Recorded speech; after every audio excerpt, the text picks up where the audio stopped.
오늘 우리가 함께 나눌 말씀은 사무엘하 14장 1절부터 20절의 말씀입니다. 수르야의 아들 요압이 왕의 마음이 압살롬에게로 향하는 줄 알고 드고아의 사람을 보내 거기서 지혜로운 여인 하나를 데려다가 그에게 이르되 청하건대 너는 상주가 된 것처럼 상복을 입고 기름을 바르지 말고 죽은 사람을 위하여 오래 슬퍼하는 여인같이 하고 왕께 들어가서 그에게 이러이러하게 말하라 하고 요압이 그의 입에 할 말을 넣어주니라. 드고와 여인이 왕께 아랠 때에 얼굴을 땅에 대고 엎드려 이르되 왕이여 도우소서 하니 왕이 그에게 이르되 무슨 일이냐 하니라. 대답하되 나는 진정으로 과부니이다. 남편은 죽고 이 여종에게 아들 둘이 있더니 그들이 들에서 싸우나 그들을 말리는 사람이 아무도 없으므로 한 아이가 다른 아이를 쳐 죽인지라. 온 족속이 일어나서 당신의 여종 나를 핍박하여 말하기를 그의 동생을 쳐 죽인 자를 내놓으라. 우리가 그의 동생 죽인 죄를 갚아 그를 죽여 상속자 될 것까지 끊겠노라 하노니 그러한즉 그들이 내게 남아있는 숯불을 꺼내 내 남편의 이름과 시를 세상에 남겨두지 아니하겠다 하니 왕이 여인에게 이르되 내 집으로 가라. 내가 너를 위하여 명령을 내리리라 하는지라. 드고와 여인이 왕께 아뢰되 내 주 왕이여 그 죄는 나와 내 아버지의 집으로 돌릴 것이니 왕과 왕위는 허물이 없으리이다. 왕이 이르되 누구든지 내가 말하는 자를 내게로 데려오라. 그가 다시는 너를 건드리지도 못하리라 하니라. 여인이 이르되 청하건대 왕은 왕의 하나님 여호와를 기억하사 원수 갚는 자가 더 죽이지 못하게 하옵소서. 내 아들을 죽일까 두렵나이다 하니 왕이 이르되 여호와께서 살아계심을 두고 맹세하노니 내 아들의 머리카락 하나도 땅에 떨어지지 아니하리라 하니라. 여인이 이르되 청하건대 당신의 여종을 용납하여 한 말씀을 내 주 왕께 여쭙게 하옵소서 하니 그가 이르되 말하라 하니라. 여인이 이르되 그러면 어찌하여 왕께서 하나님의 백성에게 대하여 이 같은 생각을 하셨나이까. 이 말씀을 하심으로 왕께서 죄 있는 사람같이 되심은 그 내쫓긴 자를 왕께서 집으로 돌아오게 하지 아니하심이니이다. 우리는 필경 죽으리니 땅에 쏟아진 물을 다시 담지 못함 같을 것이오나 하나님은 생명을 빼앗지 아니하시고 방책을 베푸사 내쫓긴 자가 하나님께 버린 자가 되지 아니하게 하시니이다. 이제 내가 와서 내 주 왕께 이 말씀을 여쭙는 것은 백성들이 나를 두렵게 함으로 당신의 여종이 스스로 말하기를 내가 왕께 여쭈오면 혹시 종이 청하는 것을 왕께서 시행하실 것이라. 나와 내 아들을 함께 하나님의 기업에서 끊을 자의 손으로부터 주의 종을 구원하시리이라 함이니이다. 당신의 여종이 또 스스로 말하기를 내 주 왕의 말씀이 나의 위로가 되기를 원한다 하였사오니 이는 내 주 왕께서 하나님의 사자같이 선과 악을 분간하심이니이다.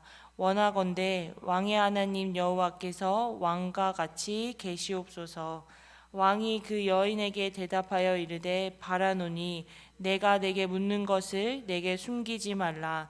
여인이 이르되 내 주 왕은 말하옵소서. 왕이 이르되 이 모든 일에 요압이 너와 함께 하였느냐 하니 여인이 대답하여 이르되 내 주 왕이 살아계심을 두고 맹세하옵나니 내 주 왕의 말씀을 좌로나 우로나 옮길 자가 없으리이다. 왕의 종 요압이 내게 명령하였고 그가 이 모든 말을 왕의 여종의 입에 넣어 주었사오니 이는 왕의 종 요압이 이 일을 형편을 바꾸려 하여 이렇게 함이니이다. 내 주 왕의 지혜는 하나님의 사자의 지혜와 같아서 땅에 있는 일을 다 아시나이다 하니라. 아멘. 오늘 본문은 압살롬을 향한 다윗의 분노가 누그러졌음을 안 요압이 압살롬을 다시 데리고 오려는 계획 중에 한 부분을 다루고 있습니다. 요압은 다윗에게 압살롬을 데려오기 위해 드고아의 여인을 동원하여 다윗을 설득하고자 합니다.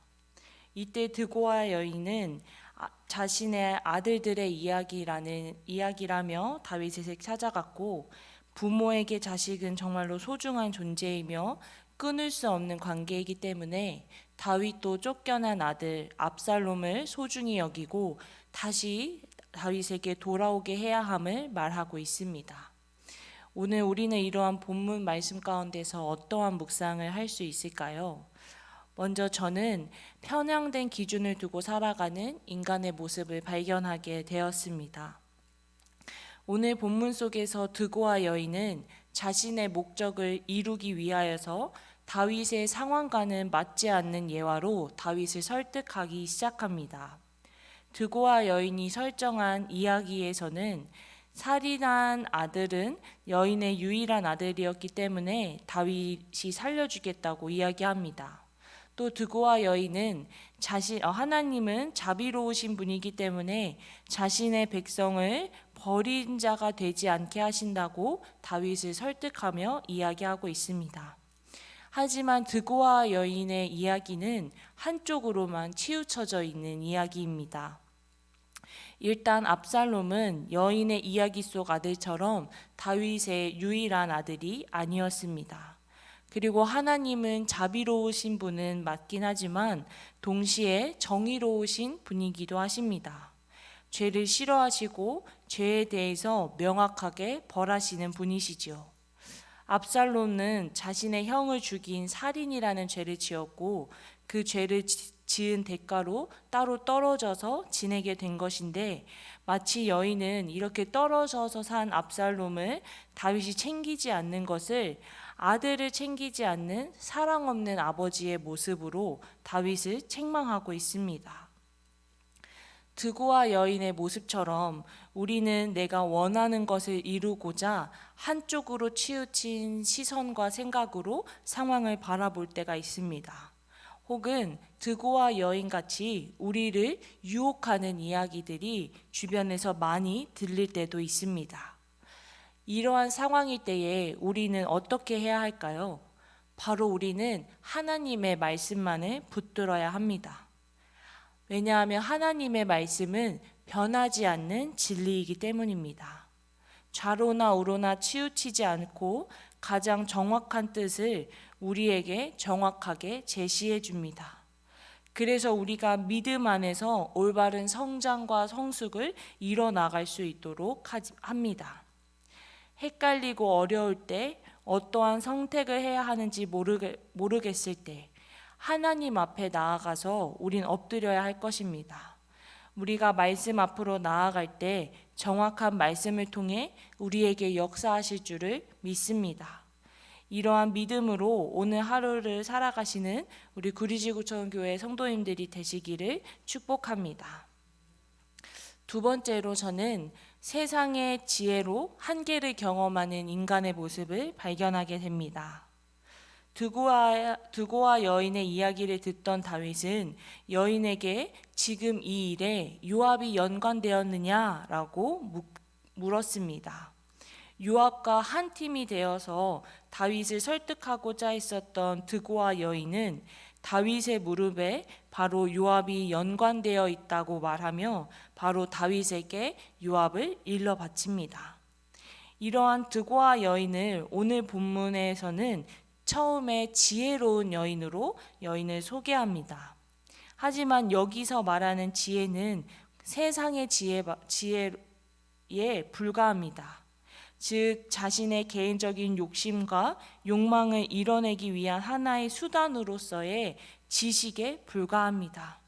그래서 드고아 여인의 지혜는 처음에는 요압 편에서 사용되었지만 나중에는 자신의 목숨이 위험한 상황에 처했을 때는 자신이 살아남기 위해서 요압의 계획을 이야기하는 데 사용됩니다. 이처럼 세상의 지혜는 한계가 있습니다. 그 이유는 이 지혜로움을 사용하는 목적이 하나님을 위해 사용하지 않기 때문입니다. 사랑하는 성도 여러분, 우리는 모든 일에 나의 주관자 되신 하나님을 따르고 하나님을 바라보며 살아가야 할 것입니다. 지혜 또한 하나님이 주시는 지혜인지 내가 학문과 책을 통하여서 얻은 지혜가 아니라 지식에 불과하다는 것을 알아가야 할 것입니다. 나에게 주어진 작은 것이라도 하나님을 위해 사용하고 하나님의 영광을 위해 헌신하며 하나님이 주시는 참된 복을 누리는 우리 모두가 되기를 간절히 소망합니다. 더불어 하나님께서 나에게 주신 지혜로 나의 가정에서 그리고 나의 목장에서 그리고 나에게 맡겨진 영혼들을 주님의 길로 올바르게 인도하는 구리지구촌교회 성도님들이 되시기를 주님의 이름으로 축복합니다. 기도하도록 하겠습니다. 하나님 아버지, 오늘도 우리에게 말씀을 허락하시고 기도의 자리를 허락해 주심에 감사드립니다. 하나님, 특별히 오늘의 삶을 살아갈 때에 우리가 세상에서 들리는 여러 가지 이야기들에 마음을 쏟지 않고 온전히 주님만 바라보며 하나님의 말씀에 순종하는 삶을 살아가는 우리 구리지구촌교회 성도님들이 되기를 간절히 소망하며 기도합니다. 하나님, 우리의 마음이 어려울 때, 어떠한 선택을 해야 될지 모를 때, 나의 앞길을 모를 때에 우리가 세상의 지식과 세상의 이야기에 귀 기울이지 않고 하나님께 작은 것이라도 뜻을 구하며 살아가는 우리 믿음의 사람들이 될 수 있도록 함께하여 주시옵소서. 오늘의 삶을 살아갈 때도 온전히 주님 앞에 모든 것을 맡겨드립니다. 하나님, 나의 삶을 주관하여 주시옵시고 오늘의 삶을 통하여서 주변에 있는 나의 가족들, 나의 목장 식구들, 나의 식구들에게 예수님의 향기를 뿜으며 살아갈 수 있는 오늘의 복된 하루가 될 수 있도록 축복하여 주시옵소서. 모든 것에 감사드리며 살아계신 예수님의 이름으로 기도했습니다. 아멘.